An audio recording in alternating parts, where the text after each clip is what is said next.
Hey everyone, this is your Digital Super Saiyan 3 back here with a new video, and welcome to the month of May for my May pay-per-view review for the month of May of this retro review series. For the month of May, I chose WWF Judgment Day 2000. Took place May 21st, 2000 in Freedom Hall at Freedom Hall in Louisville, Kentucky. The commentary team is the team of Jim Ross and Jerry the King Lawler. WWF Judgment Day 2000 is regarded as probably one of the best Judgment Day pay-per-views around, and it's not hard to see why. This show gave us a lot of different things on this show. So, before we get on to the first match, we cut to backstage as we are with the McMahon-Helmsley regime. As Vince McMahon called a powwow meeting with the entire regime. You have Vince talking about how Shane McMahon is going to defeat the Big Show later on in the night in a Falls Count Anywhere no DQ match. He talks about how Road Dogg and X-Pac are going to defeat the Dudleys in a tables match. And then, 60 minutes in the main event, Triple H and The Rock for the WWF title, and how Triple H is going to go the distance. And then Gerald Briscoe comes into the room, and he asks everyone how do they take their coffee. And Briscoe, who's wearing the Hardcore Championship because he won the Hardcore title, well, he goes to get the regime coffee after Triple H tells Briscoe, how I like my coffee, I want it fast right now. And so Briscoe goes to get coffee, and then he is attacked backstage by the Headbangers. Briscoe does manage to escape. Gerald Briscoe does manage to escape from the Headbangers. And we get into our first match. Kurt Angle comes out, and he comes out talking with the microphone, because Kurt Angle in his early WWF run, when I go back to watch this, he always comes out before his matches, and he always has a microphone and has to diss on everyone. Or having to diss the town he is in, and then Edge and Christian come out, and they have microphones, and then they talk about doing a 5-second pose for the crowd of Louisville to mock the bluegrass state. And you see Edge and Christian and Kurt Angle wearing hillbilly hats. They have a bunch of banjos and fake teeth and scratching boards or washboards to mock bluegrass, just to fire up the crowd just to fire up the Kentucky crowd in Louisville. So then out comes Rikishi and Too Cool, Scotty 2 Hotty and Grandmaster Sexay, and we get into our first match on this show, which was a 6-man tag match. Kurt Angle teaming with the WWF Tag Team Champions, or World Tag Team Champions, Edge and Christian, to take on Rikishi and Too Cool. It was an awesome match from start to finish. It had a good flow to it. A really solid 6-man tag match. Rikishi and Too Cool got the victory. They ended up dancing, doing their thing, and nothing more to be said. The only titles that are not on the line on this show are the tag titles and the Hardcore Championship. Those are the only titles that are not on the line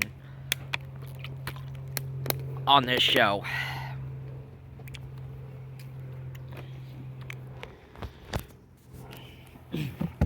So we got to a video from Sunday Night Heat of Eddie Guerrero and Chyna coming into the building, and they are confronted in the parking lot by Dean Malenko, who tells Eddie Guerrero and Chyna, "This is between me, him, and Perry," and then tells Chyna, "You stay out of this," and Chyna just smirks. This was around the time that Eddie Guerrero and Chyna were an on-screen couple.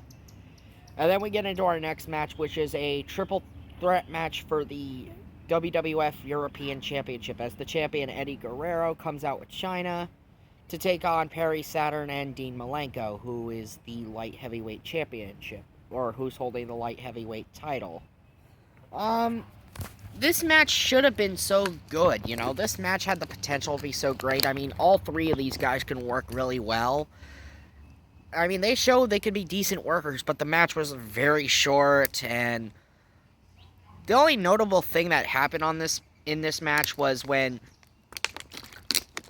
finish when China pulled Malenko's leg, and Malenko fell on a bouquet of roses, and the bouquet of roses had a lead pipe hidden within it, and then Eddie Guerrero rolled up Dean Malenko for the 1-2-3 and retains the European title.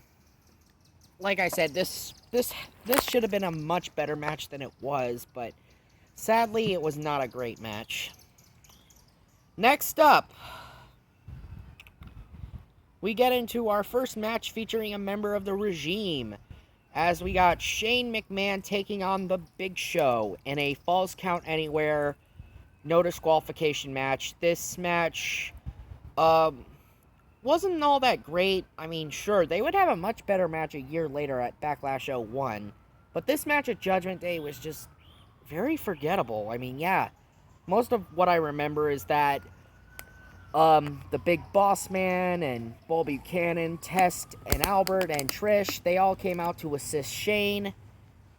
Shane wins the match when he drops a speaker on the Big Show's leg and then hits the Big Show in the head with a cinder block.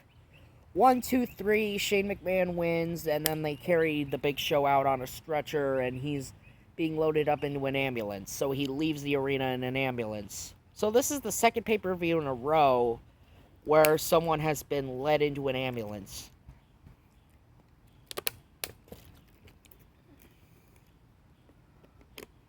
Alright, so next up is our second championship match on this show. Our second championship match. We have a submissions match for the World Wrestling Federation Intercontinental Championship, as we have Chris Benoit defeating Chris Jericho in a great submissions match. This is the second time, I believe, in WWF history that we've had a submissions match. This match is forgotten about mainly because of Chris Benoit being in it, but back onto the match itself, it doesn't take away from the fact that this match was really freaking good. It was a damn good match, and props to Benoit for working this match with a freaking knee brace, because yes, Jericho did remove the knee brace, and Benoit had his knee worked over on SmackDown like 3 days prior to their submission match, and Jericho also had an injured shoulder. So both Benoit and Jericho worked this match injured, but man, they made the best of this. And Benoit wins by putting the crippler crossface on Chris Jericho, but instead of like around the face area, he gets choked out around the neck, so he's being choked around. So Jericho gets choked out. Jericho never submitted, he never tapped out, he passed out. So yeah, Jericho never tapped out, he passed out.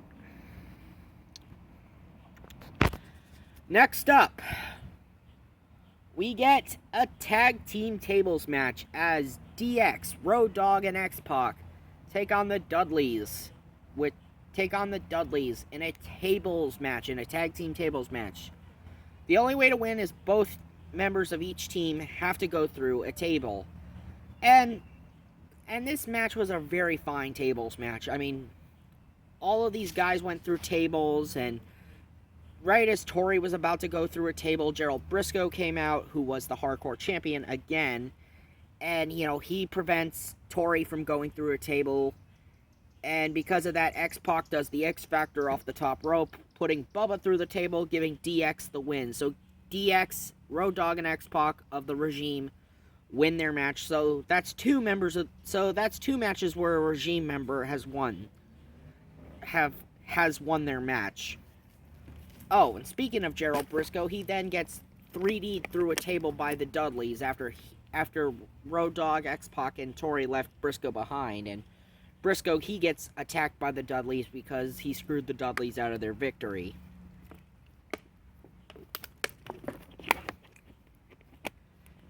And Briscoe gets put through a table.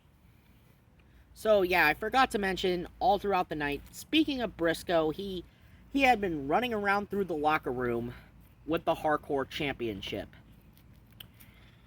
Because a few weeks ago on SmackDown, he pinned Crash Holly in the locker room, and Crash Holly was taking a nap, snoozing in the locker room.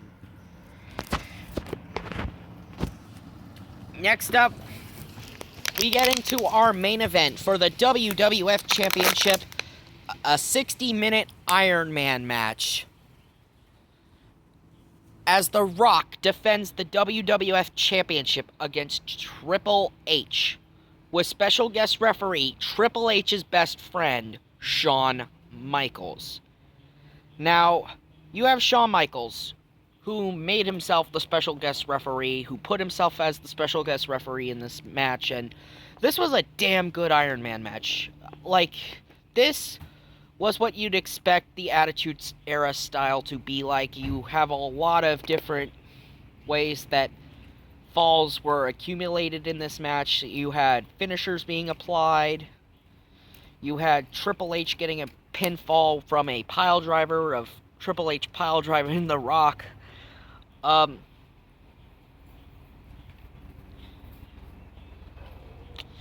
You had